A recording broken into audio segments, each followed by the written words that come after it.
Long before powerful kings ruled the lands of the great African savanna, there was a forest older than memory itself. The elders called it the Forbidden Grove. Its towering baobab and iroko trees stretched toward the sky like ancient guardians, their roots twisting through the red earth as though they carried the secrets of centuries beneath the soil. Mist floated silently between the trees, and fireflies glowed softly in the night like wandering spirits. The villagers who lived nearby never dared to enter it. They believed the grove was alive. They believed it listened. And they believed that sometimes the forest chose its own destiny. Then one stormy night, beneath thunder that shook the heavens, that destiny arrived. At the very edge of the grove stood a humble clay hut where a young woman struggled through childbirth as lightning tore across the dark sky. The wind roared through the trees, tree branches snapped, and the earth trembled beneath the storm. The midwife stared at the two newborns with wide eyes. She whispered words the village would never forget. "These children carry the power of the forest." The boys grew up together beside the mysterious grove. The first twin was named Kato. He was gentle and calm, and whenever he touched wounded animals or broken plants, they healed as though life itself flowed through his hands. The second twin was named Django. His spirit burned like a storm. When anger rose inside him, the wind would swirl around his feet, and the earth seemed to tremble beneath his steps. One brother brought life, the other carried destruction. Yet despite their differences, the twins loved each other deeply. They were not rivals, they were brothers bound by something stronger than power.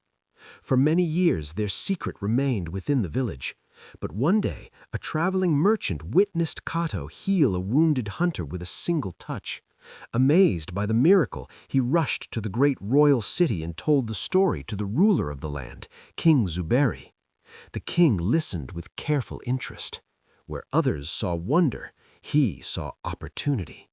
If these twins possessed such incredible power, they could become the greatest weapons his kingdom had ever known. Soon royal messengers arrived at the village and summoned the twins to the palace.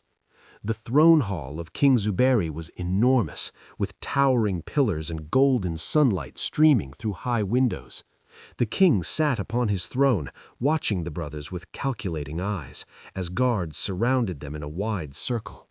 He promised them wealth, honor, and power beyond imagination, but only if they used their gifts to help him conquer his enemies. The hall grew silent. The brothers exchanged a single glance, and then they refused. The king's face twisted with anger. He slammed his staff against the stone floor and ordered his guards to seize them. Spears were raised, soldiers stepped forward, but suddenly the air changed. Django's anger erupted like a storm unleashed. A powerful gust of wind exploded through the throne hall. Banners whipped violently through the air. Torches flickered wildly, and cracks spread across the stone floor beneath their feet.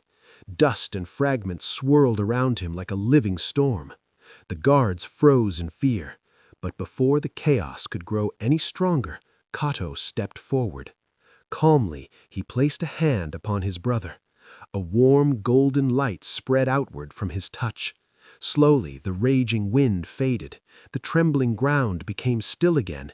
Even the cracked stone began to mend itself as tiny vines emerged between the broken pieces. In that moment, King Zuberi realized something terrifying. Together, the twins were far more powerful than any king, and they would never belong to him. That very night, beneath a sky filled with endless stars, the brothers quietly left the kingdom behind. The palace faded into the distance as they walked along a lonely road beneath the moonlight. They had chosen peace over power, freedom over control, and destiny over fear. Ahead of them, the silhouette of the Forbidden Grove rose quietly against the night sky. The ancient forest where their story had begun was waiting. By the time dawn arrived, the twins stood once more within the heart of the sacred grove. Golden sunlight filtered through the towering trees as mist drifted through the clearing and glowing fireflies floated through the air. Kato placed his hands gently upon the earth, and life bloomed beneath his touch. Vines curled across the ground, and new leaves opened toward the rising sun. Beside him stood Django, the wind swirling softly through the branches above, no longer wild and destructive, but calm and controlled. For the first time, their powers were perfectly balanced. Creation and destruction, not enemies, but guardians. The ancient forest seemed to accept them as their protectors. From that day forward, the Forbidden Grove was never alone. Years passed, and the story of the twins spread from village to village. Elders told the legend beside warm fires, while children listened with wide eyes beneath the stars. They spoke of two brothers chosen by the forest itself, one who could heal the world, and one who chose not to destroy it. Even now, travelers who pass near the Forbidden Grove sometimes feel a gentle wind moving through the trees and see life blooming where no one has planted it. Some believe the twins still stand watch there, protecting the balance of the world. Because true power is not found in destruction, and it is not found in creation. True power lies in the wisdom to choose how that power is used. And somewhere deep within the Forbidden Grove, two brothers still guard that balance forever.